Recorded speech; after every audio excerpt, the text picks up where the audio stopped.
فرعون یہ ایک ایسا نام ہے جو آج ہر انسان جانتا ہے، لیکن کیا آپ جانتے ہیں کہ فرعون ایک وقت میں بادشاہ نہیں تھا؟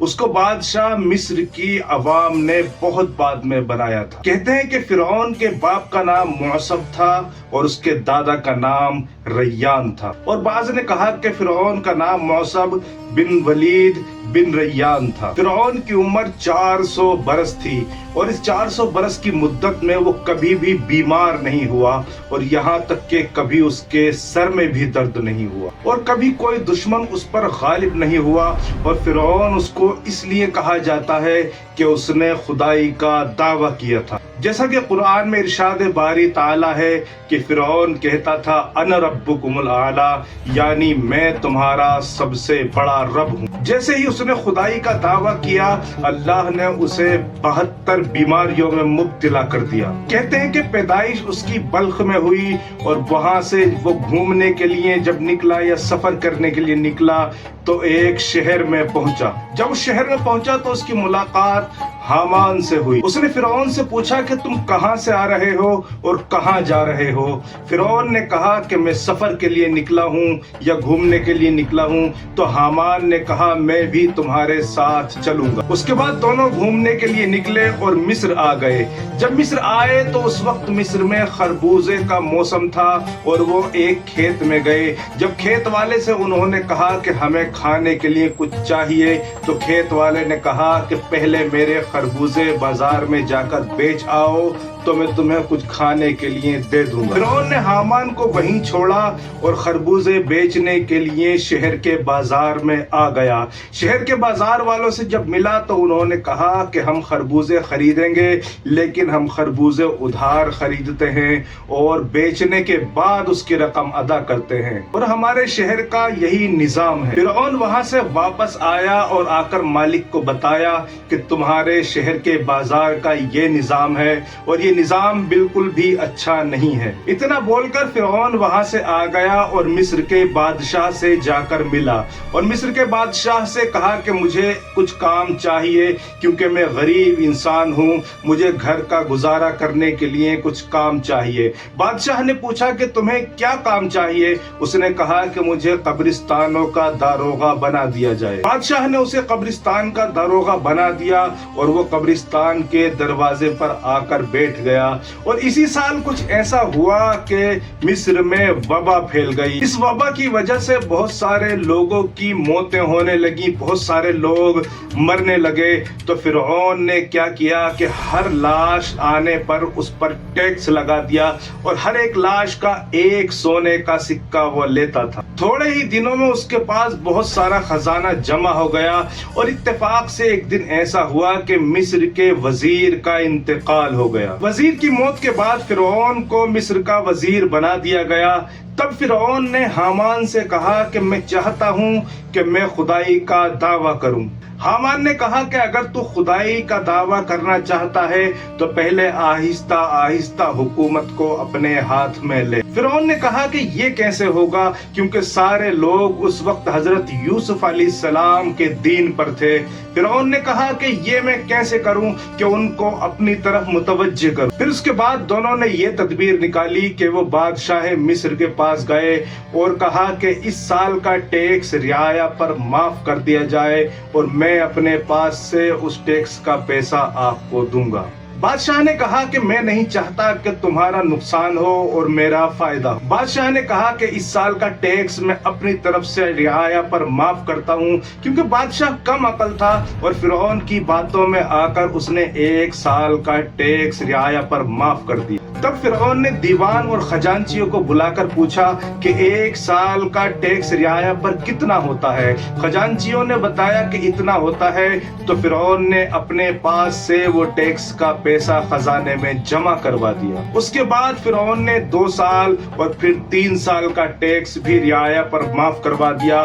مصر کی رعایا فرعون سے بہت زیادہ خوش ہوئی، اور غریب غربا لوگ فرعون کو بہت دعائیں دینے لگے۔ پھر کچھ دن بعد مصر کے سے بادشاہ کا بھی انتقال ہو گیا اور اس کے پیچھے کوئی اس کا وارث نہیں تھا جو اس کے بعد بادشاہ بن سکے، تو رعایا اور سارے مصر کے لوگ محل میں جمع ہوئے اور انہوں نے یہ کہا کہ مصر کا بادشاہ فرعون کو ہی بنا دیا جائے۔ اس کے بعد فرعون ملعون مصر کا بادشاہ بنا اور حامان کو اپنا وزیر بنا لیا۔ تب فرعون نے حامان سے کہا کہ اب ملک مکمل ہمارے قبضے میں ہے اور میں بادشاہ بن گیا ہوں، اب کچھ ایسی تدبیر نکالی جائے کہ جس سے لوگ مجھے خدا ماننے لگیں۔ حامان نے کہا کہ پہلے مصر میں یہ نظام لانا ہوگا کہ جتنے بھی علماء ہیں وہ کسی کو درس نہ دینے پائیں۔ اگر علماء درس نہیں دینے پائیں گے تو سب کے سب اپنے دین سے بے خبر ہو جائیں گے اور جو آنے والی نسل ہوگی وہ جاہل ہوگی۔ اور فرعون نے پھر یہ اعلان کروایا کہ میرے ملک میں اگر کوئی درس و تدریس کرے گا تو اس کو میں قتل کروا دوں گا۔ تب فرعون کے ڈر سے سب لوگوں نے پڑھنا لکھنا بالکل بند کر دیا اور کچھ ہی عرصے میں سب کے سب جاہل ہو گئے۔ پھر فرعون نے حکم دیا کہ سب لوگ بتوں کو سجدہ کرو، اور اسی حالات میں 20 سال گزر گئے۔ اس کے بعد فرعون نے کہا کہ میں نے بتوں کو خدائی دی ہے اور یہ سب چھوٹے خدا ہیں اور میں تمہارا سب سے بڑا خدا ہوں۔ اسی حالت میں 40 سال گزر گئے اور 40 سال کے بعد فرعون نے ان سارے بتوں کو تڑوا دیا اور اپنے آپ کو خدا کہلوانے لگا اور ساری رعایا اسی کو خدا ماننے لگی۔ جب رعایا فرعون کو خدا ماننے لگی تو ان پر نوازش کرتا تھا اور ان کو انعامات دیتا تھا، لیکن بنی اسرائیل پر بہت زیادہ ظلم کرتا تھا کیونکہ وہ یوسف علیہ السلام کے دین پر تھے۔ بنی اسرائیل سے نفرت کی وجہ سے ان پر ظلم کرتا تھا اور ان سے بہت زیادہ محنت کا کام لیتا تھا۔ لیکن ایک عورت جن کا نام آسیہ تھا وہ بنی اسرائیل میں سے تھیں اور یوسف علیہ السلام کے دین پر تھیں اور اپنے آبا و اجداد کے دین پر تھیں۔ الغرض بنی اسرائیل 13 سال تک فرعون کے عذاب میں اور اس کی قوم کی خدمت گزاری میں رہی تھی۔ پھر ایک روز اللہ کی قدرت سے دریائے نیل کا پانی سوکھ گیا۔ تب فرعون کی قوم اکٹھا ہو کر فرعون کے پاس آئی اور کہا کہ اگر تو ہمارا خدا ہے تو دریائے نیل کا پانی جاری کر کے دکھا۔ جب فرعون نے یہ سنا تو آگ ببولا ہو گیا، لیکن پھر کر بھی کیا سکتا تھا۔ اس کے بعد فرعون نے 7 لاکھ کا لشکر اپنے ساتھ لیا اور ایک ایک لاکھ کو ایک ایک میل پر چھوڑتا رہا۔ جب اکیلا رہ گیا تو ایک غار میں جا کر قبلہ رخ ہو کر سجدے میں گر گیا۔ سجدے میں جا کر اس نے یہ مناجات کہی کہ الہی تو ہی رب ہے، میں باطل ہوں اور تو ہی سب کچھ جاننے والا ہے، تو ہی بے پرواہ ہے، جو کچھ دینا ہے تو مجھ کو دنیا میں ہی دے دے، میں آخرت نہیں چاہتا ہوں۔ فرعون نے جب خدا کی بارگاہ میں یہ مناجات کہیں تو اچانک ایک شخص آ کر غار کے دروازے پر کھڑا ہو گیا اور فرعون سے یہ کہنے لگا کہ میں ایک شخص کی شکایت لے کر تمہارے پاس آیا ہوں، تم اس کا انصاف کرو۔ فرعون نے کہا کہ تو یہاں کہاں سے آیا ہے؟ یہ جگہ انصاف کی نہیں ہے، کل دربار میں آنا، وہاں انصاف کروں گا۔ وہ بولا ہمارا انصاف یہیں کر دو، میں بنا انصاف کے یہاں سے نہیں جاؤں گا۔ تھوڑی ہی دیر میں اچانک دریائے نیل میں پانی بھر گیا۔ یہ دیکھ کر فرعون بہت خوش ہوا اور اس شخص سے پوچھا کہ تو کیا چاہتا ہے؟ اس شخص نے کہا کہ میرا ایک سوال ہے کہ اگر کوئی بندہ اپنے خدا کی نافرمانی کرے تو اس کی سزا کیا ہوگی؟ فرعون نے کہا کہ ایسے بندے کو جو اپنے خدا کی نافرمانی کرے اسے دریائے نیل میں ڈبا کر مار دینا چاہیے۔ تب اس شخص نے کہا کہ یہ بات مجھے لکھ کر دے دو۔ فرعون نے کہا کہ ابھی تو میرے پاس نہ کاغذ ہے، نہ قلم ہے اور نہ دوات ہے، میں کیسے تجھے لکھ کر دوں؟ اس شخص نے کہا کہ میرے پاس کاغذ بھی ہے، قلم بھی ہے اور دوات بھی ہے، تو لکھ کر دے دے۔